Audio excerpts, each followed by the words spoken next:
Viewers and listeners, good morning and welcome on to this week's edition of our program, Insight, on the services of the Metropolitan Broadcasting Services Limited, MBS, owners of Impact Business Radio, IBR 92.5 FM, your station of choice. On Insight, we take a look at the Nigerian nation, past and present, and we make a projection into the future. We try to determine which way forward for Nigeria. In the past few weeks, we've been talking about national rebirth, the need for a national rebirth. We've talked about a national reconciliation commission, and we've equally looked at the issue of having a referendum, although we have not gone into details on that. This morning, we intend going a bit further into our discourse of last week. But before we go into the program, let me bring on my colleague, Anu, good morning. Thank you so much, Femi. It's good to be back on the program, and it promises to be as educative as usual on the program. Just stay tuned. You're going to learn one or two things. Thank you so much, Anu. It is no longer in doubt that Nigeria, as it is presently constituted and configured, cannot have a working system that will be acceptable to all the geopolitical zones of the country. Nigerians, particularly those in the southern part of the country, have been clamoring for a restructuring of the country to make it a truly federal country with a state stronger than the center. They are also calling for a national rebirth of the country, a Truth and Reconciliation Commission, a new constitution, and a referendum that will give all eligible Nigerians an opportunity to determine which way forward for the country. Recently, the House of Representatives, in the exercise of its powers, called for proposals to amend the Constitution, that is the 1999 Constitution of the Federal Republic of Nigeria. And reacting to this call, some citizens, under the umbrella of the Rebirth group, submitted a memorandum to the House of Representatives last week, which contained some of their thoughts on the way forward for Nigeria. This is one of the issues that will be in focus on the program today. Last Saturday, some individuals invaded the Oyo State House of Assembly and proclaimed that the Yoruba nation has come to stay and that the Yoruba nation has been born.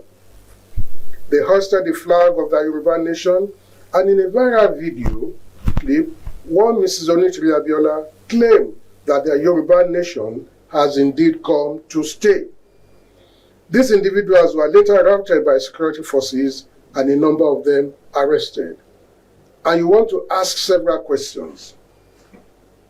What was in the mind of these individuals? Is this how a nation comes into being? Is this not reasonable felony? Who are the prime movers of this insurrection, as it were? Do they remember the story of Adakaboro?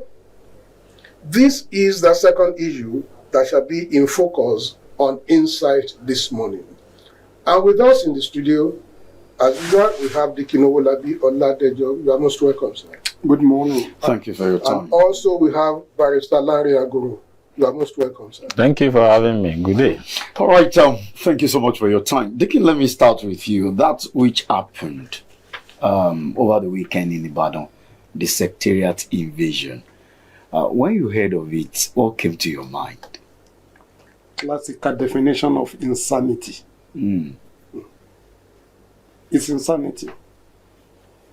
My literature teacher will say tragicomedy. I don't see how anybody can dream of such, if not insanity.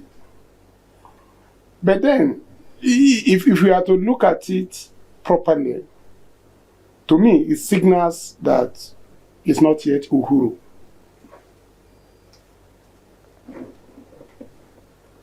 Poverty is in the land. The government in place need to assure the people that their interest is paramount. For people let me say, same people to go that length.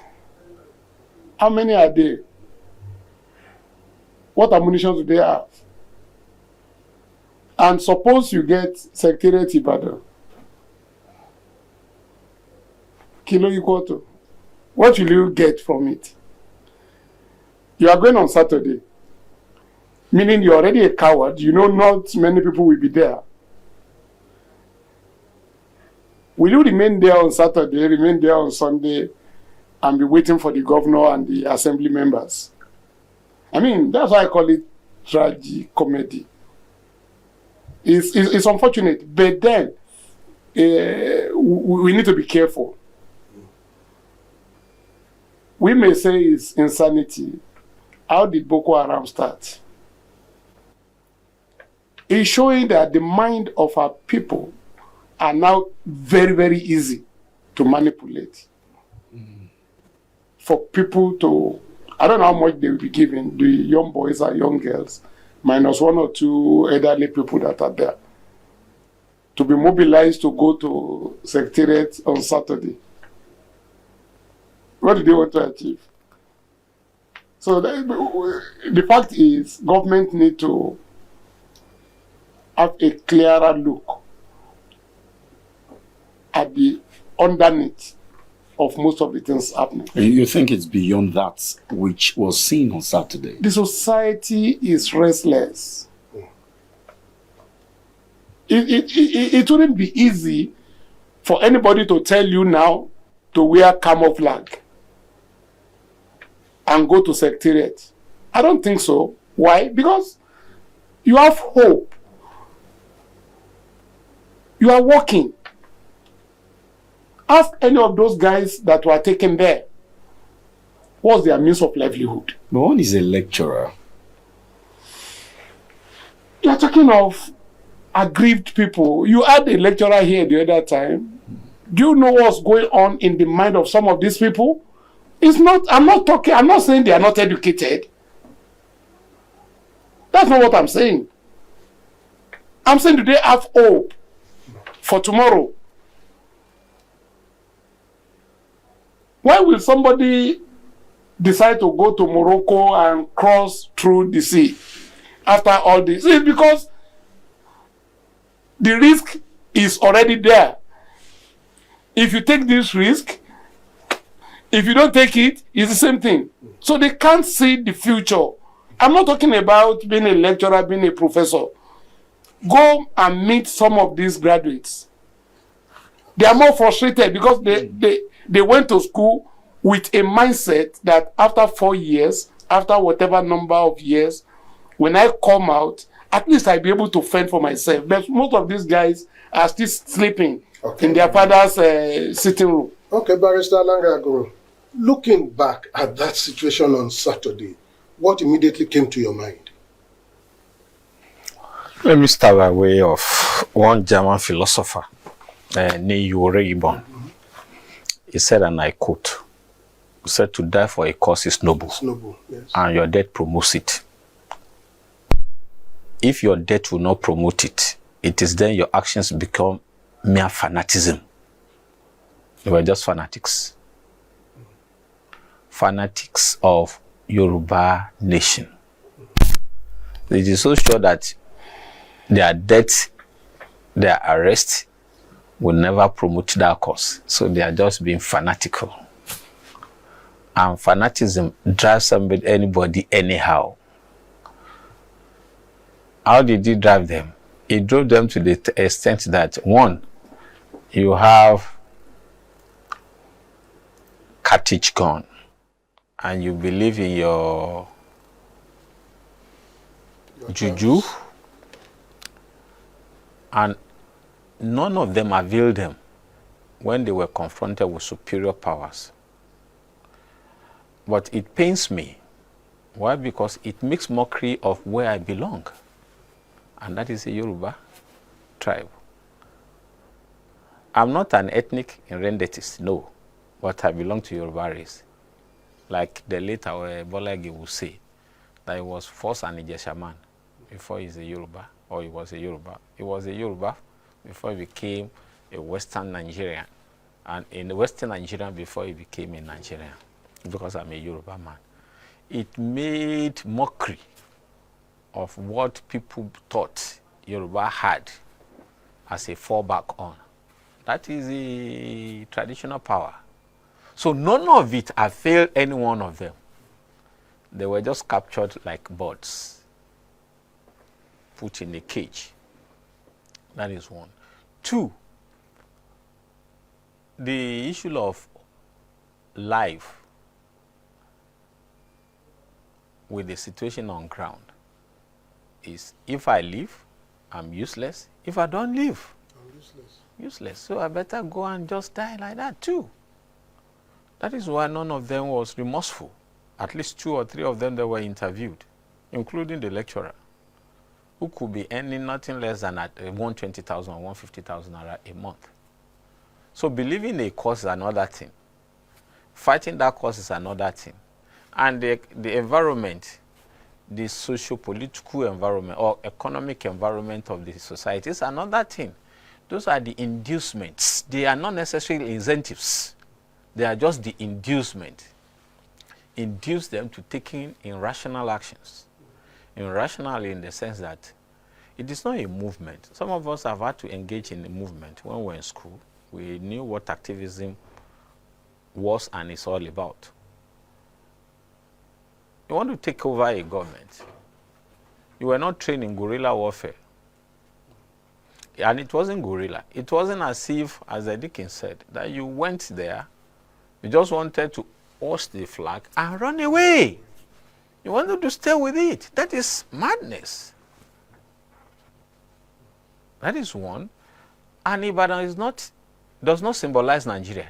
It was just a city of a state out of 36. If you take over 31, Yoruba nation.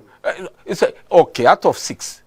If you take over Ibadan, yes, it was the seat of government of the Western Nigeria, comprising all the 6 Western states. But to what extent are we in regional government?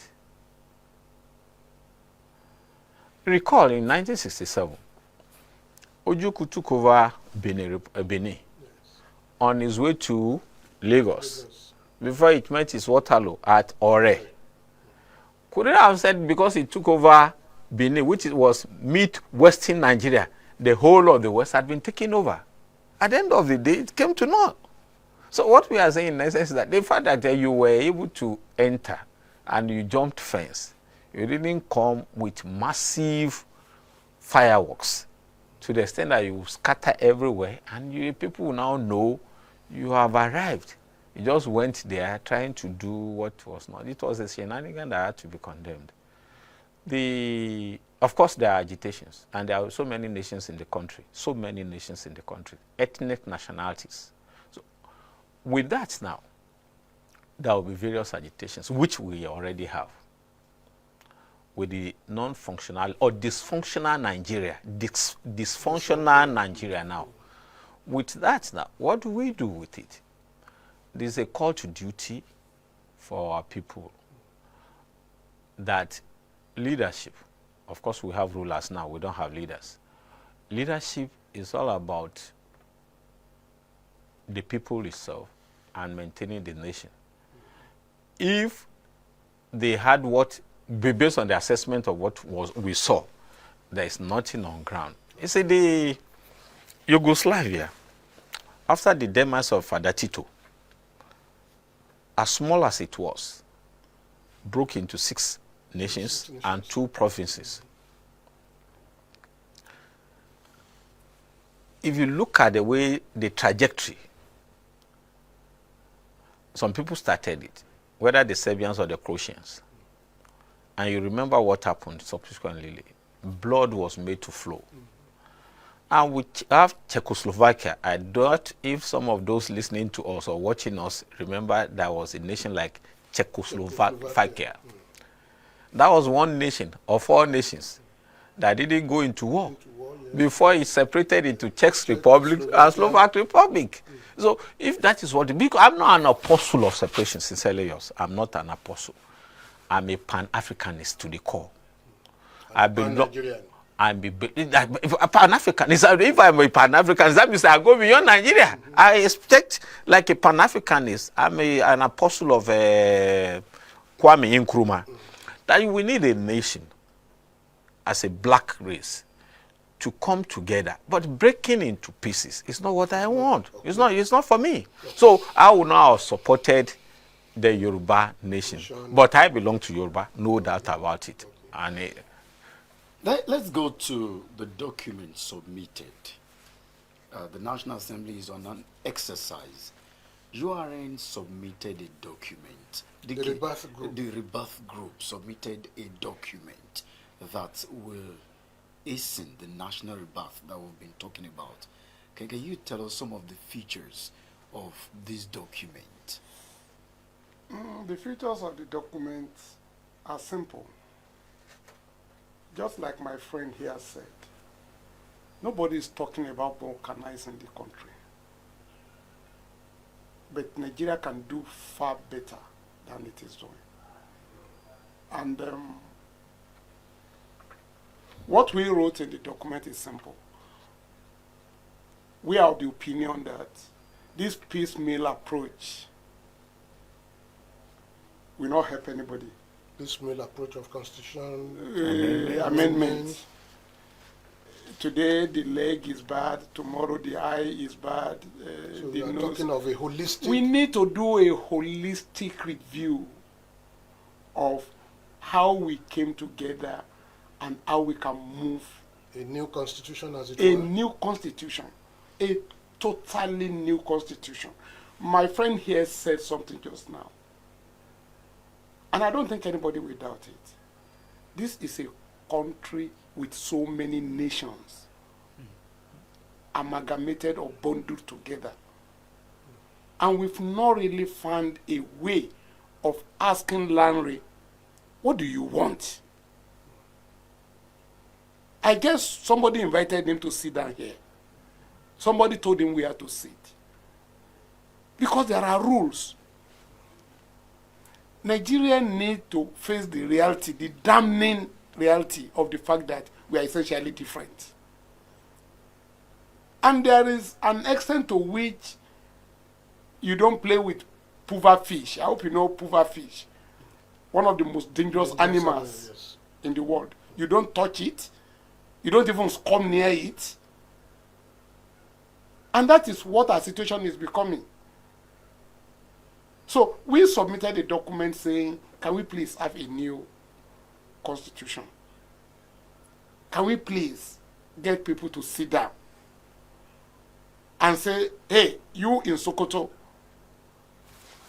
what are the things that can make you feel comfortable to stay with the man in Ibadan? You in Calabar, what can make you feel comfortable? Can make you trust the Nupe man in Niger? Right? We may go on and on. And like I said just now, Nigeria is playing with puffer fish. Don't touch it. Don't smell it. Don't come near it. It's dangerous. You may not get out of it alive. So the document is simply saying we are getting to a stage where we need to face a damning reality. And what is that? We need to sit down and say, how do we move forward? Nobody around the group will ever think of balkanizing the country. No. If you are saying that, then what becomes of the country? How does the country weld itself together? You are talking of, nobody is talking of balkanization. Are you talking of regionalism? Are you talking of whatever? I'm a strong advocate of the fact that Nigeria was amalgamated. Yes. Between 1914 and 1960, yes. It became clear to our founding fathers, it became clear to the Onyibos that came that these guys are different.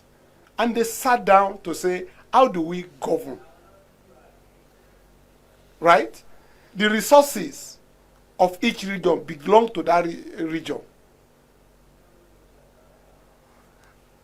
did we destroy that foundation that was laid?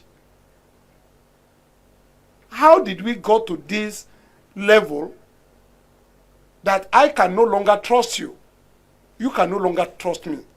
Because I am already suspecting that the way you sit down is because you want something.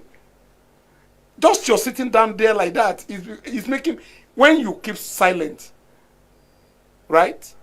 I'm suspicious. When you speak, I'm suspicious. So we need to really sit down and say, gentlemen, the Igbos, how can we live together? Each and every one of us here have family. Right? Some people sat down to agree that you will marry your wife.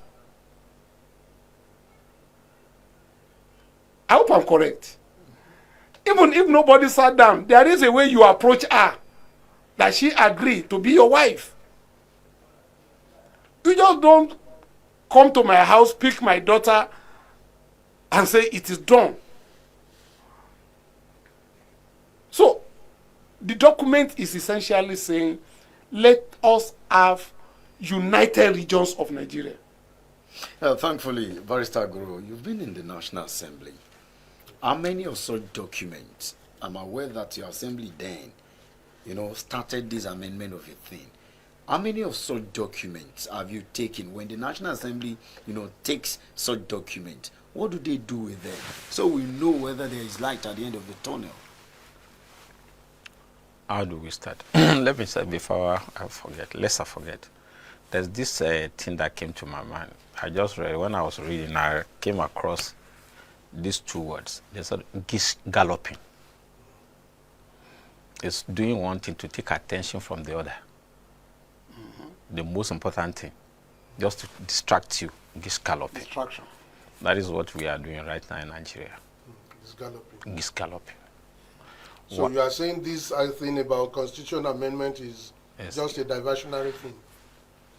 America started in 1789. That was when they had their first election. And George Washington won the election and sworn in. They started, I'm not talking of proclamation. I'm talking of their constitution. It has 7 articles in form of chapters and 24 sections. 7 articles, 24 sections. Till the last time I read, it has undergone 33 amendments. Only 27 passed through since 1789.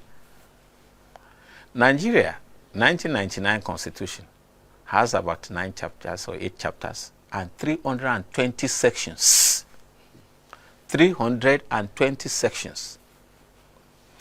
Beside that, we also have what they call schedules, stipulating certain things that cannot be put in the main constitution. What I'm trying to say in essence is that it's not how fat or how bulky the document is. It's the state of your mind and my mind. They wish it to work, and it's working since 1789. 7 chapters, 24 sections. Just like that. And it's working. In essence, the workability of a constitution depends on the operation. That is it. Basically that. I was in a program with somebody on a highly placed individual in the society. And I just told him, there are 2 sections of the Constitution I wish them to know. Section 14, subsection 2B. Was it 2B? No, 2B, yes, 2B and 3. 2B talks about the primary purpose of government is welfare and security of the poor. That is it. It encompasses what we are complaining about.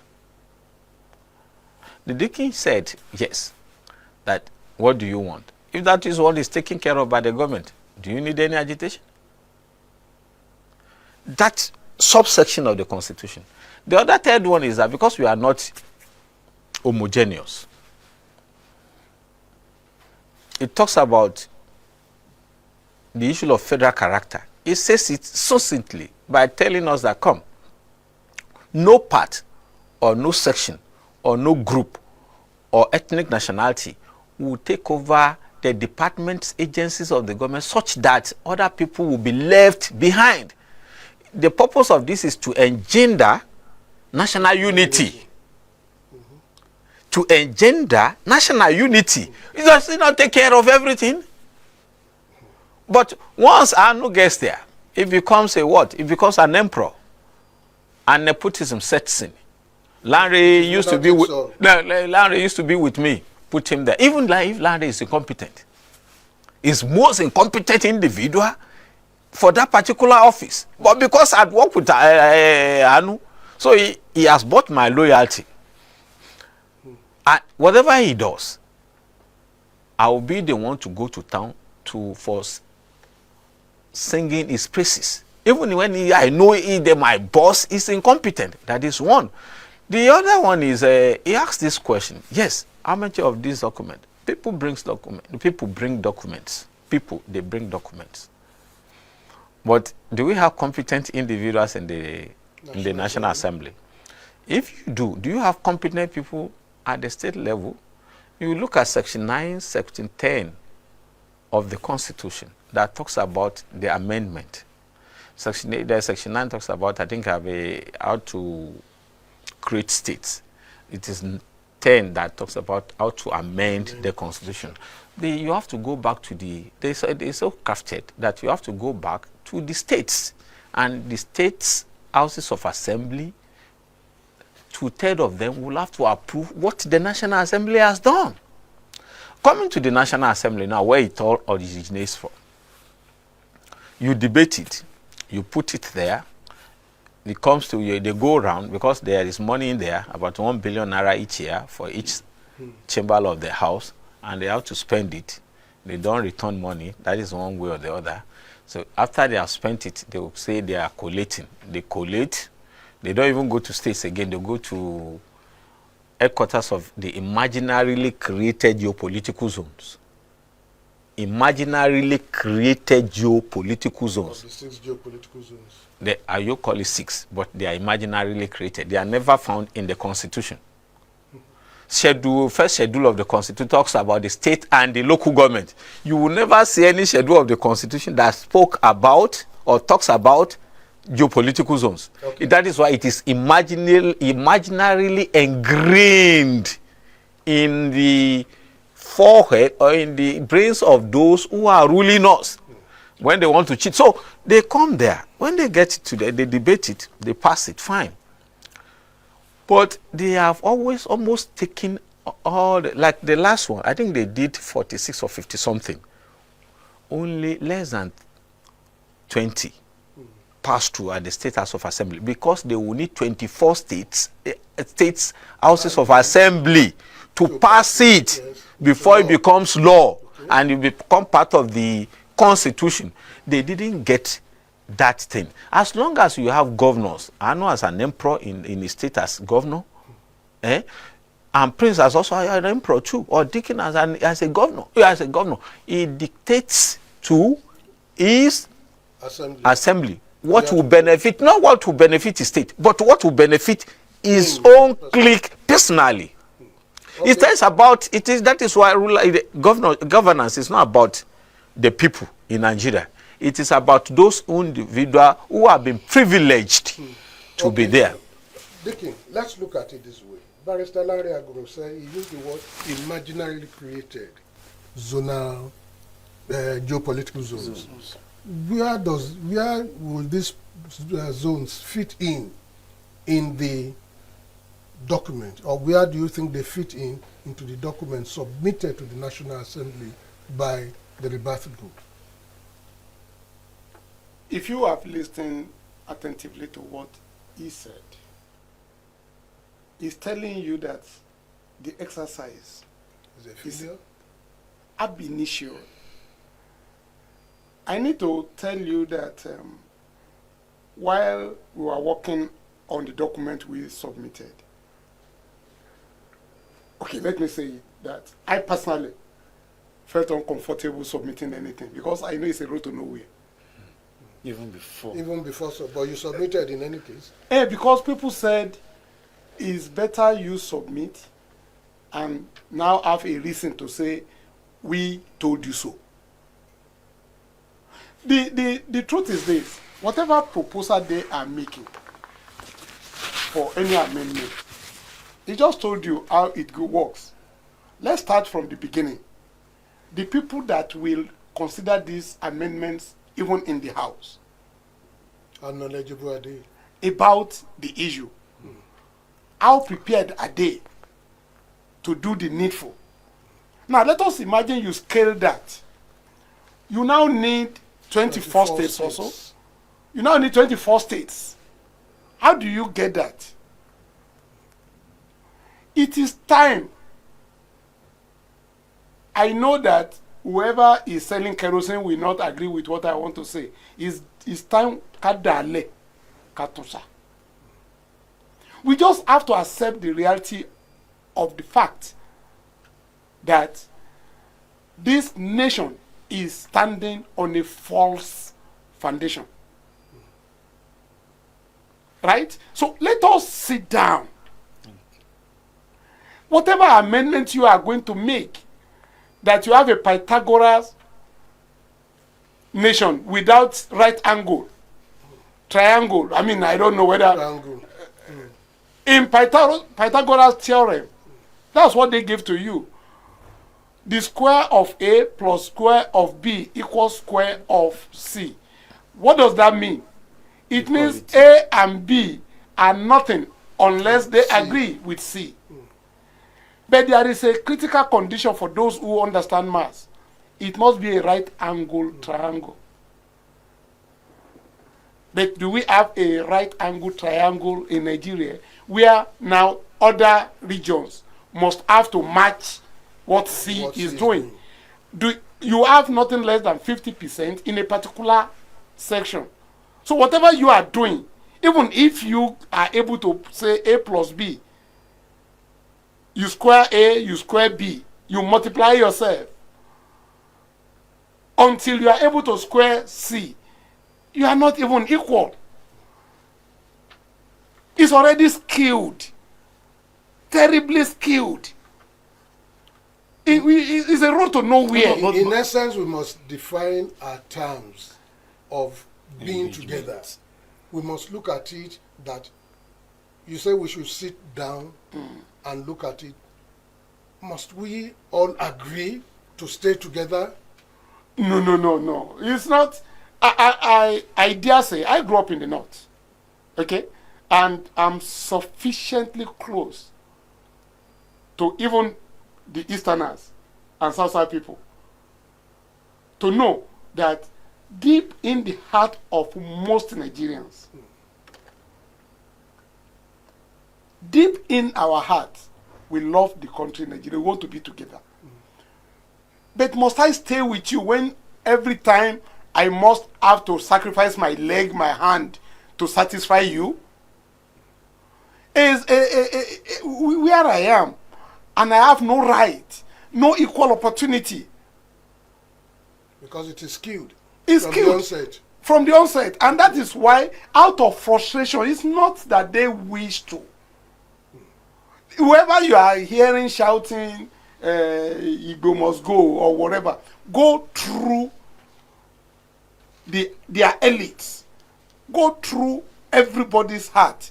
He just told you now he's not even talking about Nigeria. He's a Pan-Africanist. An average black man wants to be together.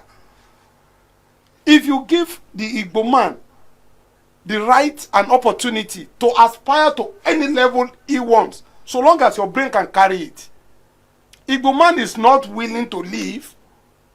To leave Nigeria. It's not. I dare say it. And if you doubt what I'm saying, go and conduct referendum anywhere. Luckily, they are everywhere. Gather the Igbos that are in Ibadan. I mean, that's easier for you. And ask them, do they want to go? I challenge you to do that. But why won't they want to leave? They have no opportunity. They can't aspire to anything. But looking, there is an issue here. Presently, the Constitution was used to put the 10th Assembly together. You've submitted a document to them. We are getting report that people from other regions Yes. are also making submissions. Yes. But those of you that are making these submissions, you're not on the same page with these lawmakers. They are thinking of, okay, whatsoever we gather from them, can we amend certain? But you are here talking about the fact that we need to start afresh, sort of. That's a debacle. How do you think that can be, surmounted? May you not have cancer. Amen.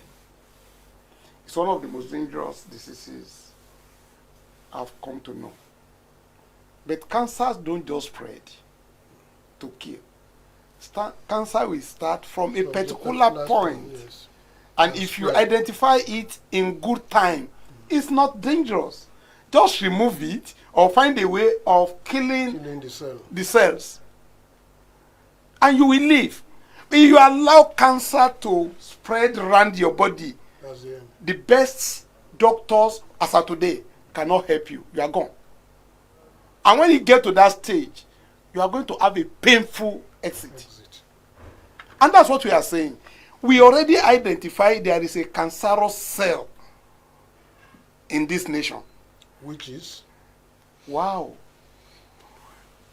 Any attempt to preach unitarism is cancer.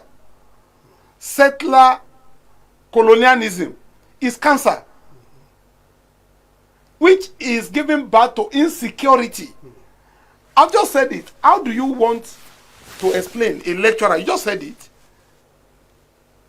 To agree on a Saturday to go and host a flag. It has gotten to the level that is damaging our reasoning. So if we agree that this thing can kill, we don't need to go to war. He just told you there are countries that sat down when 1776, 1775, America was being put together by just 13. The rest saw what they were doing. What am I trying to preach here? All you don't. We have 50 states in America. But it started with just 13. When others saw that, oh, what these guys are doing makes sense, they started. In fact, some were applying to join. So what I'm saying really is this: all you need is for the same people to realize that this country cannot survive. And it's going to be just like I just used the word cancer, it's going to be a painful exit. Even with the fact, Barrister Larry Aguru, that we are saying that to keep Nigeria one is a task that must be done. That was but no, go on said so. Yes. See, to say something on that, there's this saying that says, if you fight, you might win. If you don't fight, you have lost. That's the exercise they are trying to do. If you fight, you may win. You might win. You might win. But if you don't fight, you have lost. You have lost. You have no chance. I won't say because Prince is huge and I'm tiny now, and he challenges me, I won't fight. I know I could probably win if I stood to you, against you. See, what I'm trying to say in essence is this: the country, as it were. You remember July 29, 1966, we had the unitary government. That means from January 15 to July 29, 1966. Those who we have come to understand now what colonialism means is forceful taking over of people's land is colonialism. Yes, after you have done that successfully, imperialism follows. So what Dickin was trying to say, that we were in colonialism, and imperialism has followed. That is economic subjugation of those colonized areas now. Two things in Nigeria: local colonialists and local imperialists. aligning that with what happened in 1966, you find out that they were not taste where they didn't buy into unitary system of government then. The moment those who imposed it on us were sent away or were killed or massacred, they tested it and said, fine, this is nice. Listen, ever since, We've been there. the proboscis of the fly has entered the honey and it refuses To live. to live. Okay. So this one that you are saying now, how do you do it? All of us are lazy, including the Rebirth group. Lazy. Very, very lazy, I know. So what's the way forward? No, you are not. You are now asking me why did I say I'm so? sure Hey, you don't. it's okay. Thank God the apostle of Rebirth, they are here. Some of them are listening. See, why are we lazy? Pre-1914, we had the Southern and the Northern Protectorate. Yes. And it was what was brought together to form Amalgamation. amalgamation. Okay, fine. Having taken it from that end, amalgamation came, the Amalgamation Constitution, 1914. What was put there? Nobody has been able to tell us. He doesn't have the document. Neither do you have the document. Some people have come to tell us that the amalgamation will only stand for 100 years. Yes. Have you seen the document? As the Rebirth group sent somebody to the British archives to retrieve that particular document, they won't destroy it. To retrieve that document and put it here, that our amalgamated Nigeria had expired. So the agitation of having to write does not have to subsist. Okay. Because once a contract has expired, if it is true, all you need to tell the person that you are on your own, I'm on my own. But Barrister Guru, if it happens to be true, do you side the government or because There's the essence of that existence of the government. There is not, the government does not exist. Okay. You can't be something or nothing and you expect it to stand. Invariably, what I'm saying is that if it is true, if it were to be true, that the amalgamation document was for 100 years, and that means it is to test. Let us test if it what? It will work. That is what it is. If it doesn't work like a marriage, nobody, because we are lazy. What efforts? It has to be there. What efforts have you made? You can't come and talk authoritatively on this matter until you have seen that document. If you don't see it, it's okay. We don't have to misinform our people about this. So we need to get these facts clear. If I have it, if somebody you commission as dedicated, as emphatically dedicated as the group is, that paper ought to be there. Go and let us look at the amalgamation document. So on the basis of that, it is where to take it off. The nation, the moment it's in circulation, the nation does not exist again. Okay. Everybody knows that. Even the imperialists. 09161047698, 09161047698, 0811052647, 0811052647, or 0902-280-9257. Anu? Oh, okay. You can call back. You can call those numbers 0902-280-9257, 0811052647, or 0916-104-7698. What are your thoughts on the issue on ground? Okay, let's start with these. Hello, good morning. You're welcome. Good morning, sir. People of God, may God bless you. Amen. And the word you are continuing in this country, Jesus' name. Amen. On the first issue, sir, the obvious situation that happens on Saturday is condemnable, no problem, no doubt about that one. And anybody can use any adjective to disqualify them. But we need to watch it. It's a signal.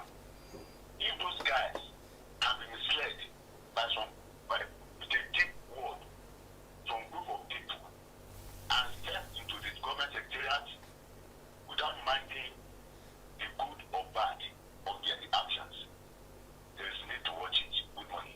Thank you so much, Olusegun Tanwole. Hello, good morning. Hello, good morning. Oh, are you there? Hello, good morning. Okay, you want to call us back on the program. The numbers to call are there. 0916-104-7698, 0811-0526-487, 0902-2809-2 and 57. Hello, good morning. Good morning. Thank you. Four wise men. I am Private Shitu calling from Ijebu in Ogun State. You're welcome. Thank you, Barista. Finally, the question of Private Shitu has come up again. That my father told me before he died that there was a document. I don't know how true my father was. Until we are back there this morning again. Then how do we really draw this document up? Or do we just conclude and forget about it? We should conclude issues of this program. If Victoria will be the one to fight this out for us, we should appreciate it more. I want to conclude by saying to the CEO of the management, and I thank God he has come back to answer the question. He said, how did we destroy this foundation? Thank God he answered that we did not destroy it. It was faulty in its creation. So nobody destroyed it. It is a faulty something. You gave us a job to do. Please let us call out this morning. They have done the job. And that brings us to another question that it can be answered. On the job you gave us to go back to our communities, and that is causing a national event. That I did. And I found that people are agitated. Look at what happened in Ibadan Saturday. It has been clear that one woman that his father was killed because he wanted to become presidential candidate was the candidate. That is wound again. A lot of people are wounded, sir. How do we settle the wound at the local government centers, communities, before we now go to national level? Okay. Good morning. Thank you so much for your time. Hello, good morning. Hello, sir. Thank you. Good morning, sir. You're welcome. I'm Deborah from Ibadan. Madam Deborah, welcome.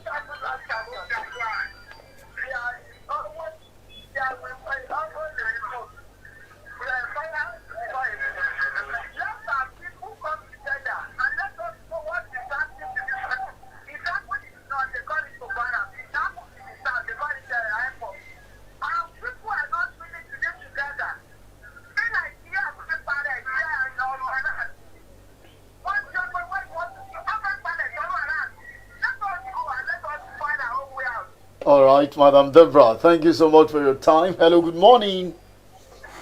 Great ones, good morning. This is Thank you. Anthony on the line. Welcome. This topic, I know we are going somewhere, and we will surely get there. We've started the movement.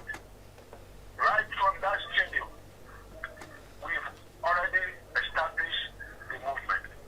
You see, what is the essence of operating a system that is not uniting the people, rather dividing them? It's not allowing the entity or the country per se to grow or develop. What is the essence? What is the essence of operating a system that only thing it encourages is corruption, hatred, disunity, underdevelopment? So, for that, there is need to come to the round table and redefine the course of running this one. And this is what this gathering in that studio is all about. The barrister said we are all agreed, but I know that one day we will get to where we are going. Okay. But one thing is sure, we are tired of this system that we are using to run this country. All What right. happened last Saturday in Ibadan here? It's an indication that this system is overdue. We need to go back to the system that we did this country. Nobody, look, there are many kinds of restructuring. But what as a secretary of our Oyo State branch, what we are saying is, we doesn't go down back whether we want to establish Biafra or other nation. But this is our region. Okay. Let us go back to the region and let every region develop. All right. Thank you so much, Mr. Anthony, for your time. Hello, good morning. Hello, good morning, Mr. Adam. Thank you, sir. Thank you for wasting my credit. You will pay me back. All right. Noted, sir. Let me just say this. In every organization, you have lefties and the righties. Even pursuing the same thing. I want to give kudos to those who were captured on Saturday. But the two super speakers here, they have said it, that people are working towards the same. But you cannot push. Things are not doing in the same manner in some societies. Even in the same societies, there is no one best way of doing things. But what is the point of these people being pursued? They said they are talking of Yoruba agitation. What we now need is just people, we need people who will just mobilize these different groups within the Yoruba setup. And they pursue the same agenda the same way. That is it. So we have seen the sensitization. Even at that place, you are sensitizing us. Okay. The speakers, last week or 2 weeks ago, they said everybody should go down to their environment and sensitize. But you have forgotten. We may not do things in the same way. Look at the students in the same class. They end exam, and some will pass well, and some will not do well, but they will be pursuing the same goal. So, brothers there, I give kudos to you. So don't just write off those who are captured. We know what they are pursuing. Let us now, a lecturer coming out, he is not a novice. Thank you very much. Thank you so much. And the last caller. Hello, good morning. Hello, good morning. Thank you. My name is Sebastian John from Cross River State. Bassi John from Cross River. You're welcome. Yes, sir. Welcome. Go ahead. Okay, sir. You see, the reason why education continue in this our country, we should ask ourselves and revert our best feedback from where we were independent. So when we say independent today, how many Yorubas rule as a president? Hello? Go ahead, Mr. Bassi. We can hear you. Well, from that statistic today, how many Igbos are present? And how many houses is president? You see, there is a very long gap. If you put 3 children, I want them to be the ownership of the family. Why others are still alive? There would be problem. Then now the daughter is bred to be the best school in Nigeria. And when you look at they are also educated. And the city is getting too much. And that is the reason why this education is coming out. Good morning. Thank you, Mr. Bassi. Apologies on the other calls, but we need to wrap up the program. Mr. Bassi from Cross River, Cross River State. thank you so much for your time. I think for me, it's just the best way to to wrap it up. But cap on it. Dickin, in 30 seconds, you gave an assignment, and people said they have started. They're carrying out the assignment. People are beginning to talk to themselves. How do you wrap up on the program today? This nation belongs to all of us. What we make of it is what it becomes. Let's gather together and remove the cancer that is about to kill us. Thank you. Thank you so much, Dickin. Barrister Guru. Nigeria is full of potentials. Well, before war, we need to jojo. Let us continue to jojo so that we'll be able to get there. Thank you so much, Barrister Guru and Dickin Olabiola for your time on the program. This is where we're going to call it a wrap, everyone.